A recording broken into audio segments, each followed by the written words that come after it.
Today I came to talk to you about 5 more books. Remember that the other day we talked about 5 works that I consider fundamental and discussed a little about what each of them contained.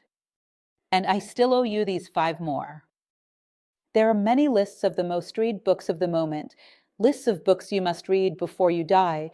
These lists are common, but of course, each one follows the criteria of the person who created it. That always leaves out some important things. I also do not claim that my list is the main or the most important one, far from it. But what I intend to share with you are those books that, in my case, in my education, impacted me the most, were the most useful, and brought elements that allowed me to think philosophically with clarity.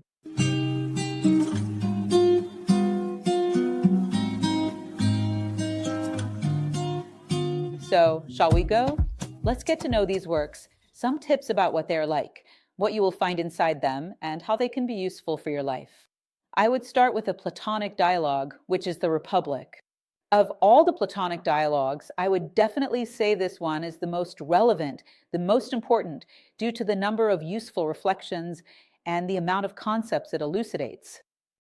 It's not the biggest book, but it's a book that contains a diversity of subjects addressed with great depth. The dialogues in general have more or less the same structure. In most of them, there is the philosopher Socrates. You know that Socrates never wrote anything. Everything he said was depicted either by Plato or by Xenophon in a work called Memorable Sayings and Deeds of Socrates. In this case, Plato, of course, places Socrates as the main character in his works to reflect not only what Socrates said, but also what he himself thought. In this dialogue, several young people gather at the house of an elder, Cephalus, to discuss the concept of justice. And their excellent concepts are presented. A city is created, which is called the Republic, to understand when the need for justice arises. And within this city, then they will seek who would be the ideal ruler. After that, how would you educate this person to be the ideal ruler? What are the necessary disciplines for the education of someone who will have the responsibility of the city in their hands? What would the lifestyle of these people be like? After that, he begins to conceptualize, or rather, not after, but at the same time as he makes these statements, he starts to conceptualize things like what is good, what is beautiful, what is just. He will talk to us about the virtue of prudence, courage, temperance. He will tell us about forms of government, very detailed about how each one would be. He will give us wonderful myths, such as, for example, the myth of the cave, so famous. It is Book 7 of Plato's Republic.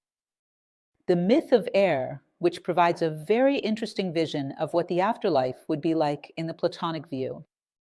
Finally, if you want to know a little about how Plato thought about music, how he thought about gymnastics, how he thought about the ideal diet, he even talks about that.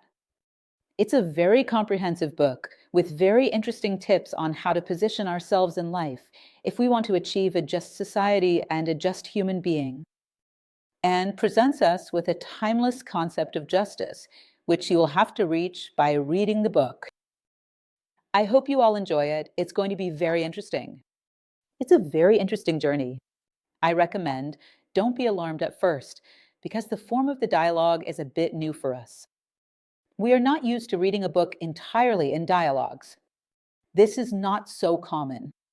At first, it might be a bit challenging, but keep at it. Soon you will become familiar with the language and start to delight in the many concepts that are brought and properly clarified. Another book that I will recommend to you is the DHAMMAPADA. The DHAMMAPADA is definitely the most well-known Buddhist work. It is composed of 26 chapters with 423 verses.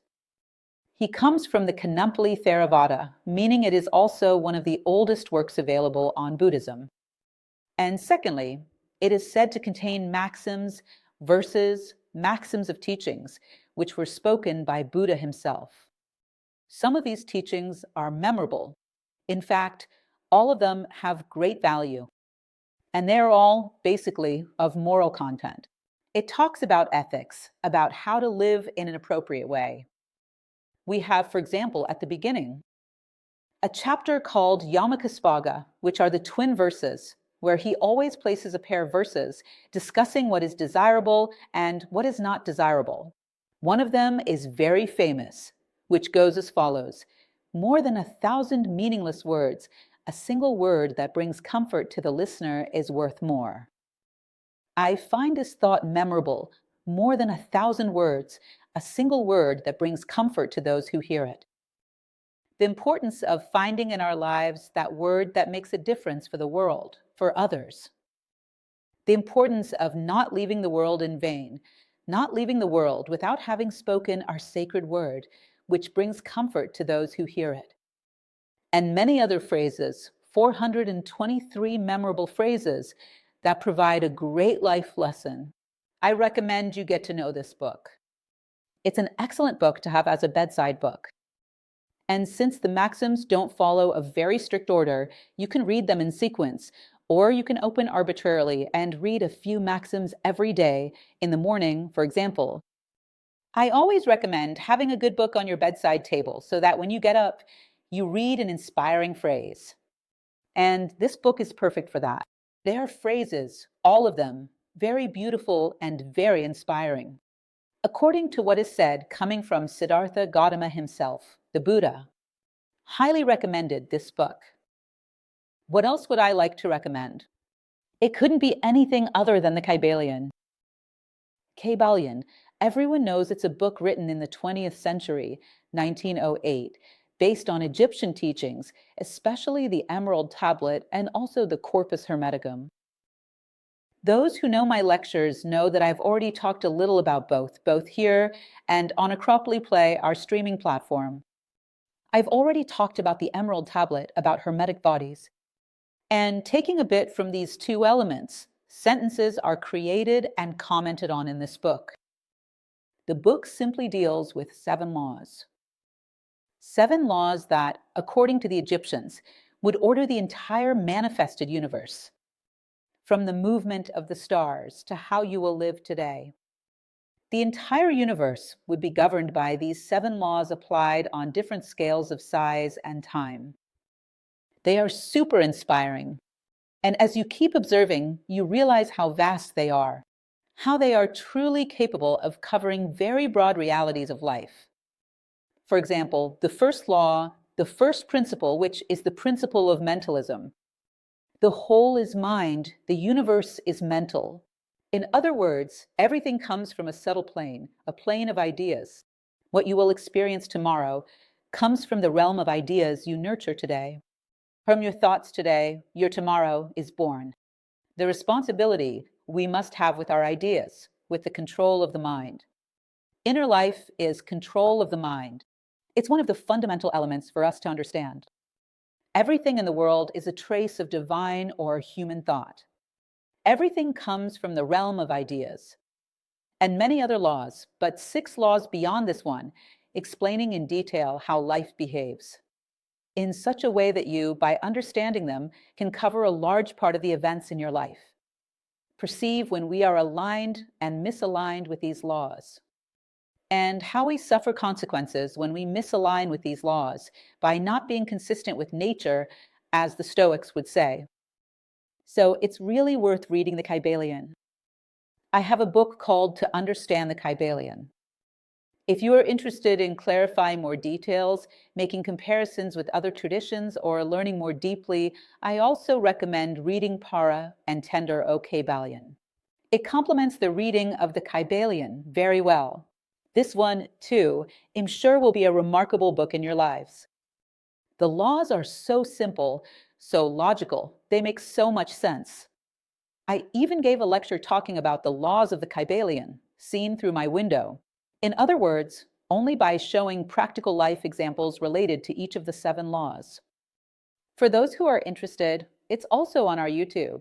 Another book that I recommend, In Search of the Wisdom of a 20th Century Thinker named Nilakantas Sriram. In Search of Wisdom, it is broad. In a certain way, it reminds us of the idea from the book The Prophet, which we talked about in the last meeting, which is to create a book that discusses the main themes of life. Except here he speaks in prose, but with an uncommon philosophical depth. In Search of Wisdom, Sri Ram will discuss topics such as truth, virtues, interest, attention, and love, the blossoming of consciousness, death. In other words, various fundamental themes of life are addressed. It's rare to find someone who handles words so well, who speaks with such depth on these topics. It's not that common. He is a philosopher, a very profound thinker, with great authority in his statements, who always adds something to what we already knew about the subject. It's not a very well-known book, but for me, it's definitely one of the fundamental ones. And even today, I use it when I want to think about a topic, when I want to talk about a topic, to inspire me and to give me more levels of reflection. We usually reflect up to a certain altitude. Sri Ram adds a few more floors above that altitude. It gives you a deeper understanding of those themes we are used to reflecting on, themes of life. It's really worth it. Surely you will also have it as one of the special books of your life that you have read, because it is very special. Besides In Search of Wisdom, I recommend, as our final recommendation, the Meditations of Emperor Marcus Aurelius, the Stoic philosopher.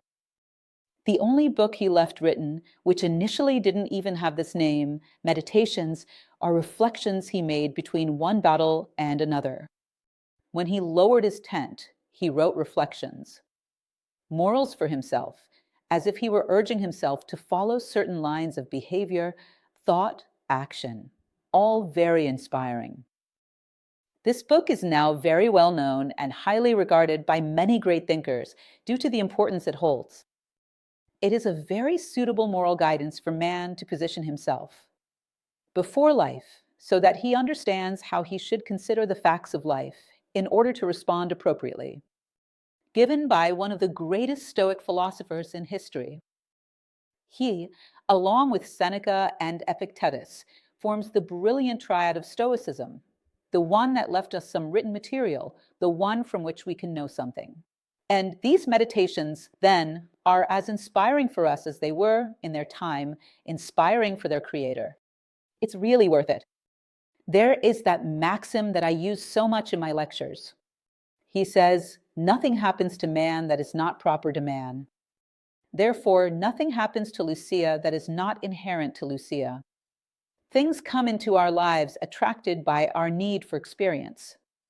Therefore, we should not outsource the responsibilities for what happens in our lives. Our need for experience attracts events to us. These and many other reflections allow us to take the reins of our lives in a mature, sensible, philosophically correct way.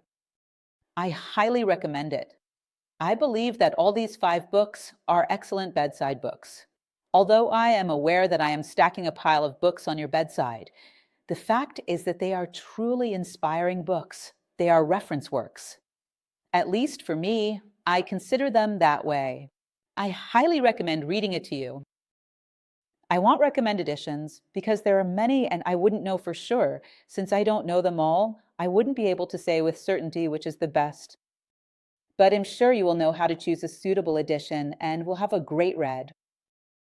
A hug to everyone and lots of inspiration through these 5 books.